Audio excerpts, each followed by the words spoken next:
Siamai, dwi'n cyfawr am y gwyliau am y bryw hwn. Mae'r heddiw y cyntaf o fus Chwefr 2025. Felly mewn yn y bryw hwn, dwi'n mynd i ddisefydlu yr AI neu'r iachusrwydd celf gwneithbwyd arall. Ond y tro hon, dwi'n mynd i ddisefydlu yr un gyda'r enw o'r Ollama. Mae'r hwn yn iachusrwydd yn celfyddydol yn gwahanol i'r iachusrwydd celfyddydol ordyn yn ymgeisio i ddisefydlu yn y fidoedd o'r blaen.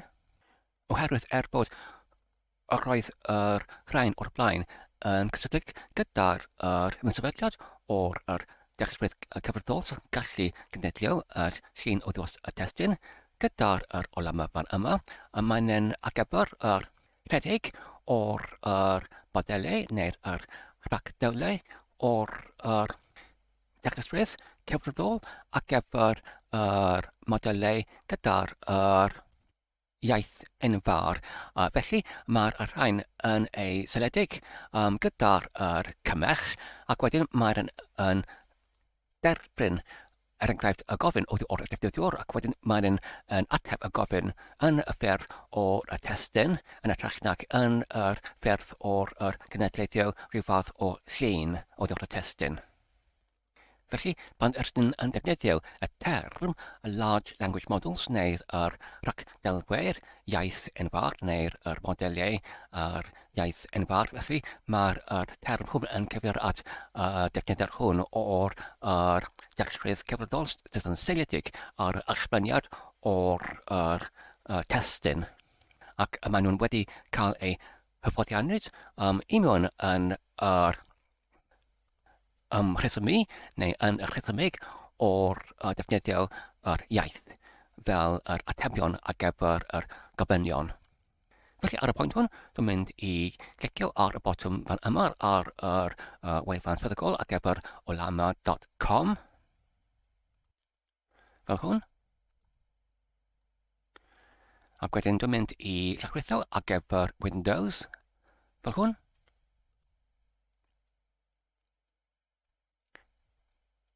Ac wedyn i achros ar gyfer y llachwythiad. Felly ar y pwynt hwn, rydych gallu gweld mae'r ffel wedi ei llachwythid.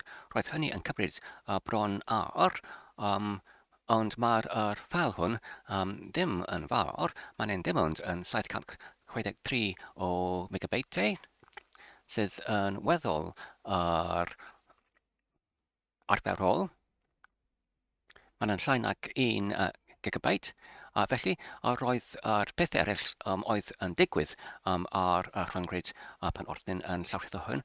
Dyma'r, dwi'n meddwl, y rhythm ar gyfer yr arafder i mewn yn llawrlwythiad. Felly, dwi'n mynd i clicio arno fe i mynd sefydlu. Ac wedyn clicio ar y botwm yn isod, sef install neu mynd sefydlu, ac wedyn i achros ar gyfer y mynd sefydliad.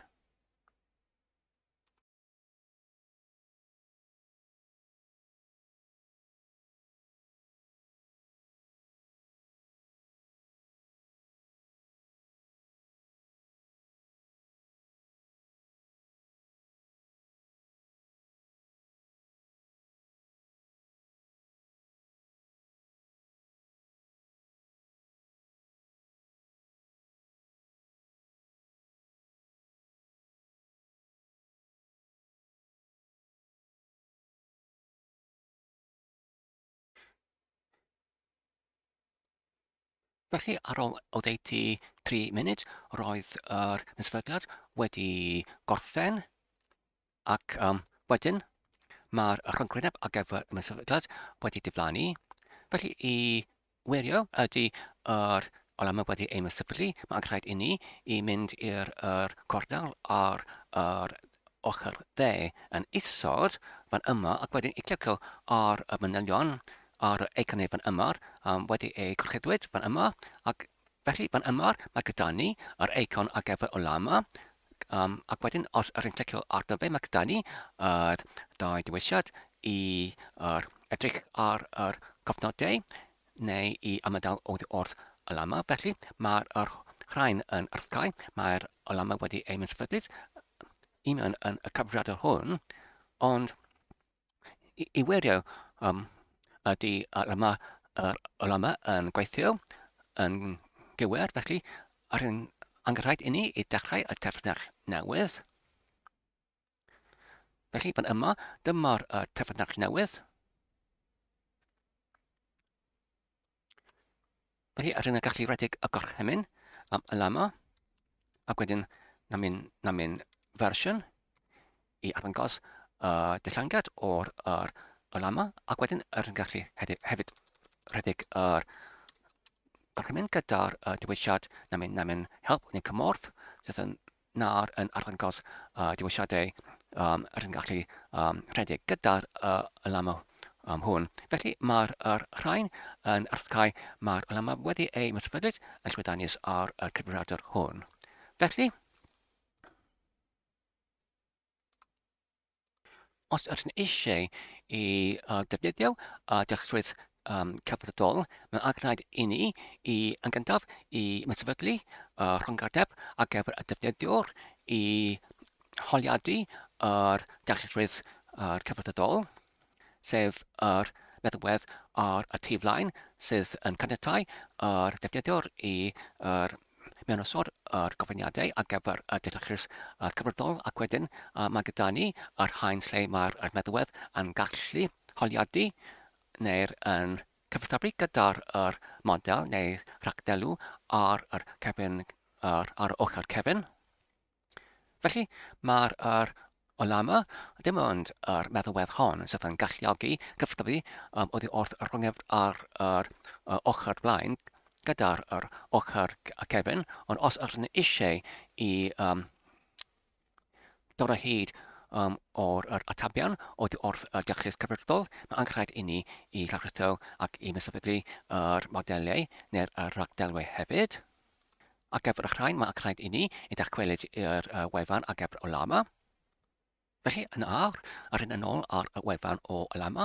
Felly os ydych chi'n eisiau i llawrytho yr modelau neu'r rhagdelwau, mae angenrhaid i ni i glicio ar y cyswllt fan yma gyda'r enw models neu modelau neu rhagdelwau, ac yr un dwi'n eisiau i mysfydlu ar y cyfrifiadur yn lleol yw yr un fan yma gyda'r enw DeepSeek cysylltnod R1. Felly nawr os ydych chi'n clicio arno fe, felly mae gyda ni yr amrywiaeth o ddiwylliadau ynglyn â pa fath o'r model neu'r rhagdelw ydych chi'n eisiau i llawrytho ac i mysfydlu yn amredig oddi wrth 1.5b, 7b, 8b hyd at yr 671b.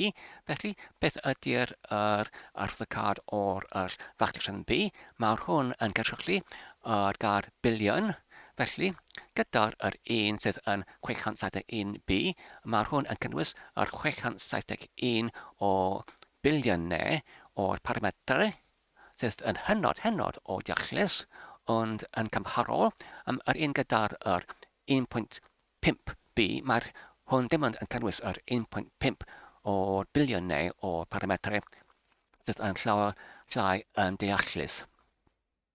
Ond y bantais gyda'r un sydd yn 1.5b yw, mae'n hynny dim ond yn angen 1.1 o gigabyteau ar y gofod ar y disg caled, ond yr un sydd yn 671b, mae'r hwn yn angen yr 404 o gigabyteau o gofod ar y disg caled.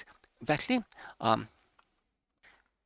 yn yr achos hwn, dwi'n gallu ymroi hyd at yr 9 gigabyte o'r disg gofod ar gyfer yr model neu rhagdelw oddi wrth DeepSeek. Felly dwi'n mynd i dewis yr un sydd yn 14b, fan yma. Ac wedyn, dwi'n gallu clicio ar yr icon fan yma i gopio y gorchymyn fan yma, sydd yn dweud Ollama, ac wedyn Run, ac wedyn DeepSeek, ac wedyn cysylltnod R1, ac wedyn y llawn wahanol, ac wedyn 14b. Ond, yn ytrach na gludo yr un gorchymyn i mewn yn y cymell fan yma, dwi'n mynd i mewnbynnu y gorchymyn Ollama, fel hwn. Ac wedyn, yn ytrach nag i rhedeg gyda'r dewisiad run neu rhedeg, dwi'n mynd i rhedeg gyda'r dewisiad pool i dynnu, oherwydd dwi'n mynd, dwi'n eisiau i mynd sefydlu ac nid i rhedeg Ollama eto. Felly dwi'n mynd i rhedeg y crymyn Ollama, ac wedyn pool, ac wedyn DeepSeek, ac wedyn cysylltnod, ac wedyn R1, a wedyn llawn wahanol, ac wedyn 14 B fel hwn, ac wedyn i pwyso ar botwm dodiad ar ôl sicrhau mae'r cyfrifiadur wedi ei gysylltu gyda'r rhyngrwyd ac mae ac wedyn pwyso ar botwm dodiad.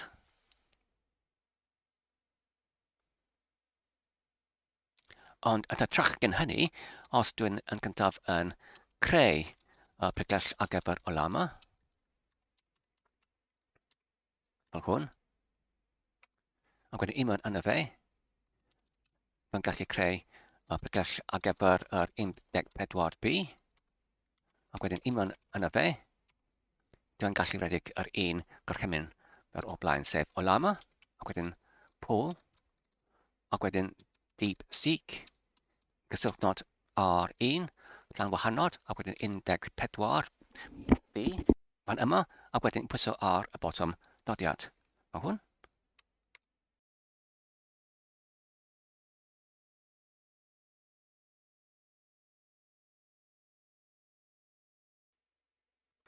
Felly, ar y pwynt hwn, ar ôl y 3 munud, mae'n wedi llawrytho dim ond 78 o megabytau allan o'r 9 gigabytau, ac fan yma ar y cordel ar y de yn isod, mae'n dweud mae angen efallai 4 awr i llawrytho. Felly, ers mynd i dachwel y chwerach i edrych ar yr llawrythiad, ar y blaendeithiad o'r llawrythiad. Nawr, 4 awr yn hwyrach, mae'r holl llawrythiad wedi cyflawni, ac wedyn mae gyda ni yn gar success neu y llwyddiant ar y gwelod o'r sgrin fan yma.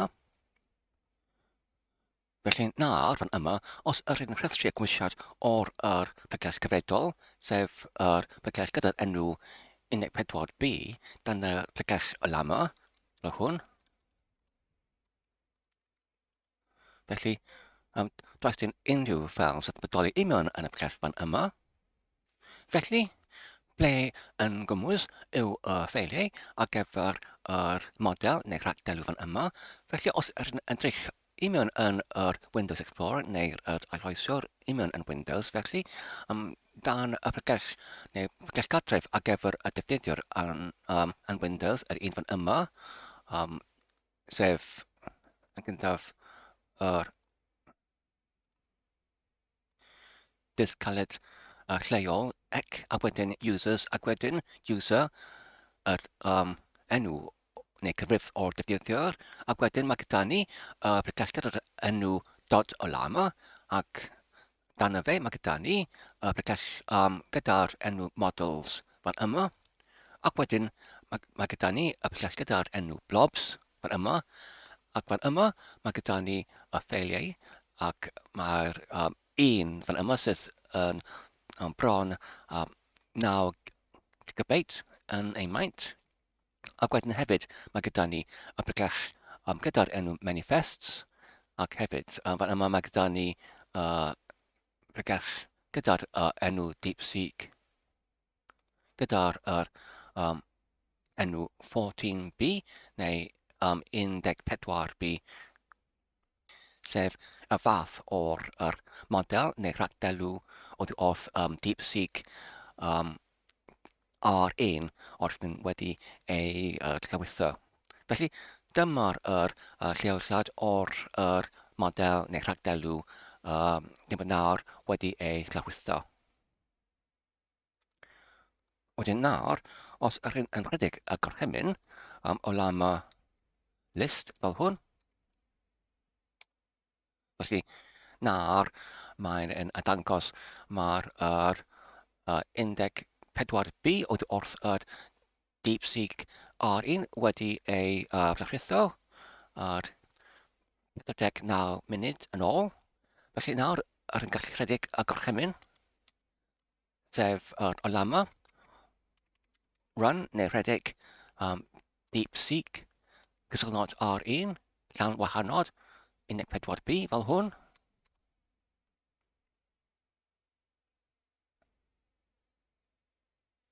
Felly, dyma'r dechreuth cyfrydol yn rhedeg. Nawr maen yn gofyn ar gyfer y neges. Felly nawr dwi'n mynd i mewnbynnu rhywbeth fel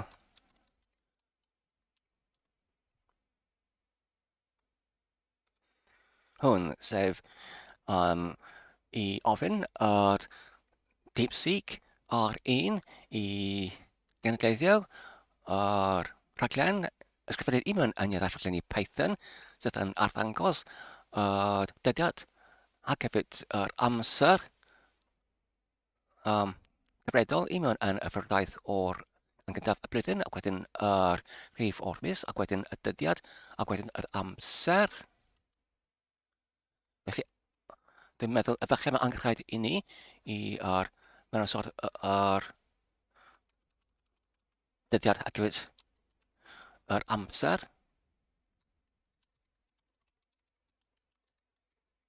o'r gyntaf yr blwyddyn, ac wedyn y rhif o'r mis, ac wedyn y dyddiad, ac wedyn y danslell, ac wedyn yr awr, ac wedyn yr munud, ac wedyn yr eiliad.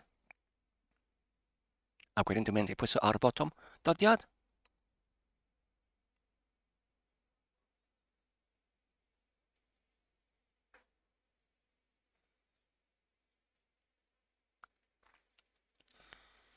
OK, dwi'n eisiau i ysgrifennu rhaglen yn Python sydd yn arddangos yr dyddiad a'r amser cyfredol i mewn yn yr ffurfryddiaeth ambynedig, sef MMDD, HHMMSS. Felly, ble dwi'n yn dechrau? Wel, dwi'n cofio mae'r gyda'r Python meddylion ar gyfer amdrin a dyddiadau ac hefyd amserau. Iawn, mae'r moddolyn gyda'r enw datetime sydd fyddai yn defnyddiol fel yma. Gyntaf, dwi'n meddwl dwi'n eisiau i mewn forio yr meddolyn datetime. Mae'r hwn yn gwneud synwyr achos mae'n yn cynnwys yr dosbarthau fel yr datetime sydd yn gallu cynorthwyo gyda'r dyddiad a'r amser cyfredol. Felly dwi'n mynd i dechrau gyda'r ychwanegu mewnforio datetime ar brig ysgrif. Wedyn, dwi'n eisiau i gael gwrrych datetime gyfredol. Mae'r 9 datetime fythian sydd yn y dylai rhoi mi hynny. Felly, dwi'n mynd i creu yr ymrolyn, efallai i galw datetime current, ac wedyn i'w aseinio iddo yr canlyniad o'r datetime now.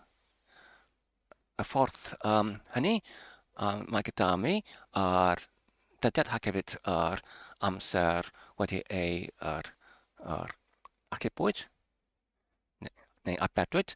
Wedyn nawr, mae'n dod y rhan bach sydd yn ystiwog, sef mae angen i ffurfdeddu gwrrych datetime yma i mewn i'r ffurfddaeth llunen angenwyd. Felly dwi'n cofio mae'r modd yr strf time ar gyfer yr gwrthrychu datetime sydd yn galluogi ffurfddaethu. Felly nawr dwi'n mynd i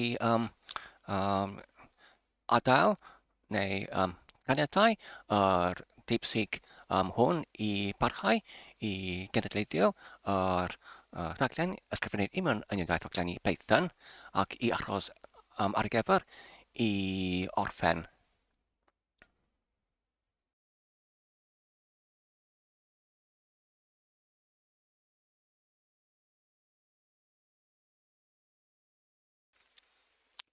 Felly nawr, mae'n alchbynnu yr holl rhaglen sydd yn cynnwys o ddeiti 1, 2, 3, 4, 5, 6, 7 llinyn, 7 llinell.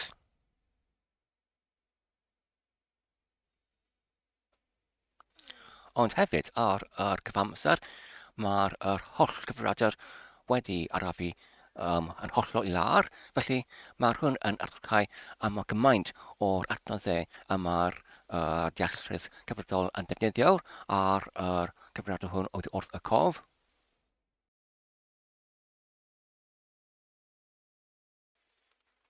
Felly, os edrych ar y defnyddiad o'r cof, neu adnoddau ar y cyfrifiadur hwn, felly dyma oedd yr amser pan oedd yn dechrau rhedeg rhewllwr gorchwilion, neu task manager, ac mae'n pob un o'r graffau hyn yn arddangos o'r roedd yr adnoddau wedi ei defnyddiwyd yr holl amser y cant pan o'r roedd yr DeepSeek yn rhedeg ac yn meddylio. Felly nawr, maen nhw wedi gorffen a sgwennu yr ateb ac wedyn dwi'n mynd i copio llinellau fan yma, fel hwn. Ac wedyn, dwi'n mynd i ymadael oddi wrth yr rhwngwyneb fan yma. Fel hwn.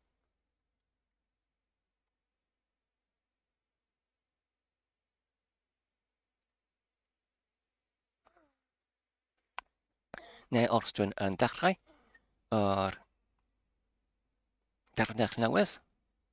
Nawr, os ydyn yn edrych ar unwaith eto y graffau ar gyfer adnoddau, felly nawr mae'r XPU yn rhedeg yn hollol llawn,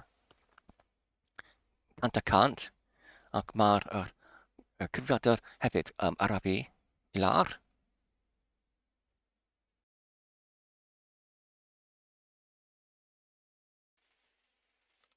Felly, sut i ymadael oddi wrth yr cymryd hwn? Felly, os ydyn eisiau i ymadael, yn gallu mewnbynnu a gorchymyn blaen slais by, B-E, fel hwn. Fel hwn. A dyna sut ydyn yn gallu ymadael oddi wrth yr cymell fan yma o'r Ollama, ac fel gweld nawr mae'r adnoddau o'r cyfrifiadur hwn wedi gostwng i lar hefyd. Felly fan yma, os dwi'n creu yr ffeil newydd gyda enw main.py, ac wedyn nawr, os ydyn yn leidio mewn llinellau, copied o'r blaen fel hwn, ac wedyn nawr, os ydyn yn rhedeg llinellau hwn, trwy mewnbynnu gorchymyn Python, ac wedyn main.py fel hwn, ac wedyn pwysio ar botwm dodiad. Neu.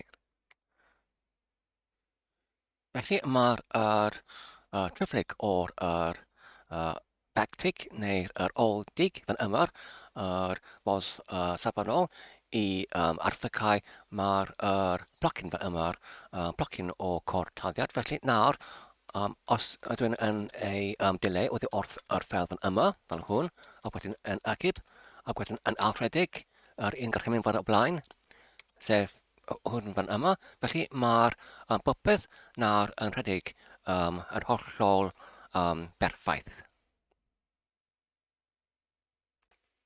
Felly ar y pwynt hwn, dwi'n meddwl mae'r fideo hwn yn digon hir. Diolch yn fawr am eich gwylio. Dwi'n gobeithio at chi wedi mwynhau ac yn y darganfod yn defnyddiol. Tan tro nesaf, cadwch yn saff ac yn iach, a hwyl.